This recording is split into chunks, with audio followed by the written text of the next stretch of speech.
crisis when I am weak. I've been locked inside your heart-shaped box for weeks. I've been drawn into your magnetic trap. I wish I could eat your cancer when you turn black. Hey, wait, I've got a new complaint. Forever and dead to your priceless advice. Hey, wait, I've got a new complaint.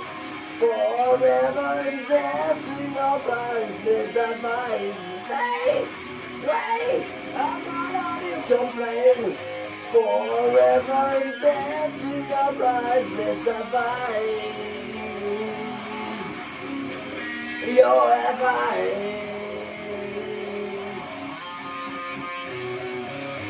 Eating your kids for good, no one just yet.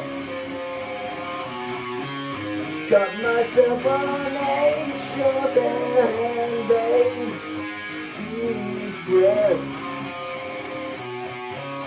Broken heart of your highness, I'm left black. Throw down your medical news so I can climb right back. Hey, wait, I'm gonna do complain. Forever and dead to your priceless advice. Hey, wait, I'm gonna do complain. Forever and dead to your priceless advice. Hey, wait, I'm gonna do complain. Forever and dead to your priceless advice. Your advice.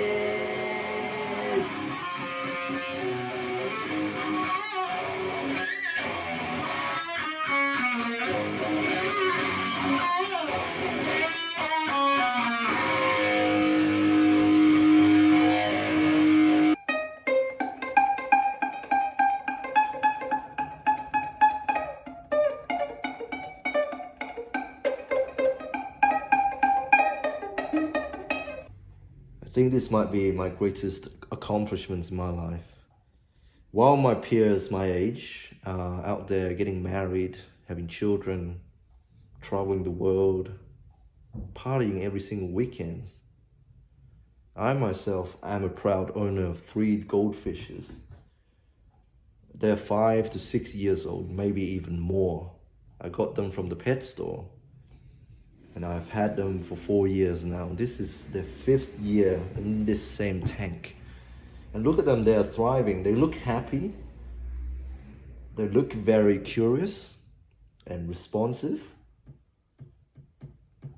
They're thriving in their lukewarm tap water aquarium and eating their microplastic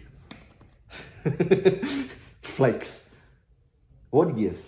How can these creatures live for so long?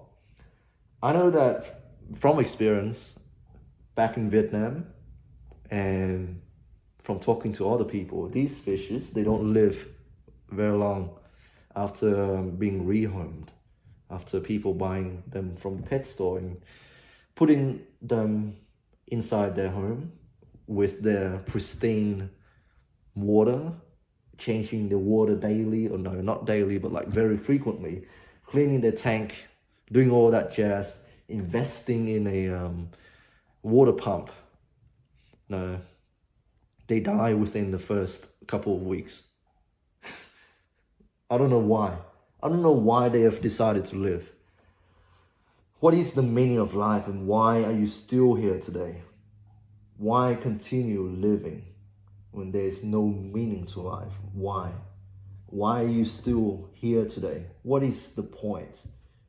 You're not gonna pass on your genes. You're not gonna reproduce.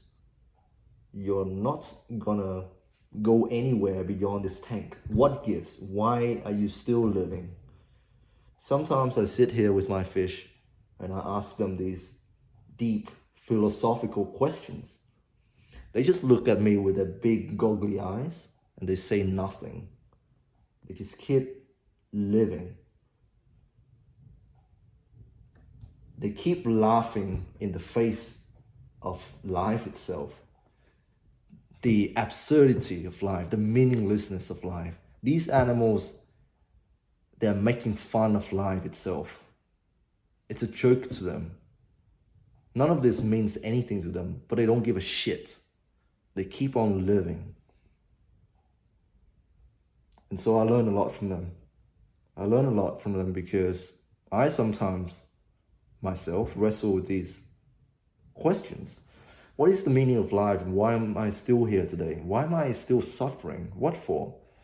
If I'm gonna die eventually, what even is the point of maintaining this body, maintaining this health, maintaining this youth, maintaining this sharp mind that I call my mental prison, in which I spent many years of my childhood in anguish because I don't know what the hell is going on. Why? I'm gonna die eventually. Why am I still here? Why am I still living, you know? Sorry, that took a dark turn. There's one thing that I want to say though. You know, these fishes, they aren't living in the best living environments, I'll be honest. I go to my friend's house, I go to other people's house, and I look at their aquariums and it's like pristine water. They have a heater, they have this filter that is constantly pumping water up and down, tripping, pumping oxygen into the water. All of these fancy gadgets, all of these lights, artificial lights, all of these, I don't know, soil and rocks and pebbles and decoration everywhere. All of that fancy stuff. But I bet you that these guys are going to outlive those fishes. I bet you these guys are going to live longer than those creatures.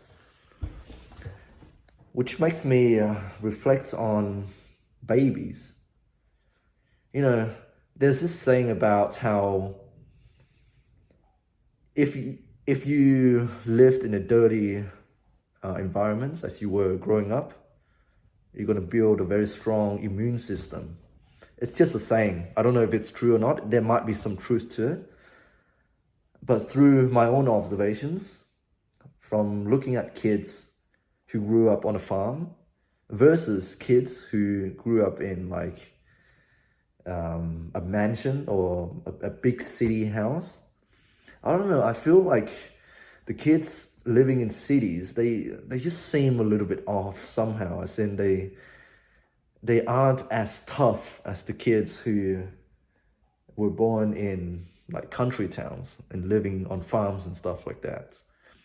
Even though kids in the cities, they have better access to healthcare, they have more mental stimulation, as in they get to meet more people and possibly do more stuff, learn more things, have better knowledge of their health,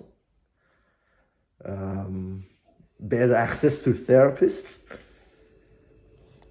you know, for any sort of problems that they might have in their life. But I don't know, I feel like the kids who grew up in country towns, on farms especially, they're so damn tough. And they're just so anti-fragile, they're so resilient. Now, I know that no two comparison is fair or equivalent. You can never compare two things correctly because you don't know their full story. You will never know a person's full story. There's so many different factors involved in a person's life which might have an effect on how they turn out as an adult. So you can't really compare two people's life and say this person is better because they did this, they did that. How do you know? How do you know for sure? So I need to refrain from making such comparisons. But just generally, I feel that if you grew up poor, if you grew up not having a lot, if you grew up in dirty home environments, I don't know, you grew up in hell, and so everything else in life is just child's play to you. Everything else in life is just a walk in the park. And no, I'm not saying those kids will never feel down or feel beaten up about a situation, a bad situation in their life. Everybody goes through like tough times, but their ability to bounce back is so much stronger than those who have been cling wrapped their entire life. You know, I feel like I'm really lucky in that sense that I had my first scare at a near-death experience. Well, not really a near-death experience, but I came to such a realization at a young age that life is meaningless and there's no point in living. I feel like I'm disadvantaged compared to my peers in that sense that our family is atheist. We don't believe in God. And so ever since a very young age, we don't even believe in Santa. And we thought that, hey, when you die, it's the end. There's nothing else beyond the rainbow. So I really do feel envious of my Christian friends, my true Christian and Muslim friends. They grew up with such a strong faith. They believe in a God that's gonna save them, and there's something else beyond this life. But in a sense, I feel like I have a unique advantage. I have an edge to me. I already had 2 suicide attempts, and that's to do with my existential crisis. I don't know if all the people would have such insights into this. All the people would have sat down and really planned out how to end their lives. You know, am I disadvantaged or am I privileged? Everything else from now on feels like child's play, you know? Everything else in life just feels so much easier when you have already experienced that stage of your life in which you question, what is the point of living? Now, I'm not saying that you should all contemplate suicide and plan how you're going to end your life tonight. That's some traumatic shit. Just let it happen organically. Sooner or later, you will come to the realization that you will have to answer this question for yourself. What is the meaning of life? What does it mean for me to keep living despite knowing that, or not knowing what's going to happen after death? Anyways, that's all from me. Hope you guys are doing well. Stay strong. God bless. And I'll speak to you soon.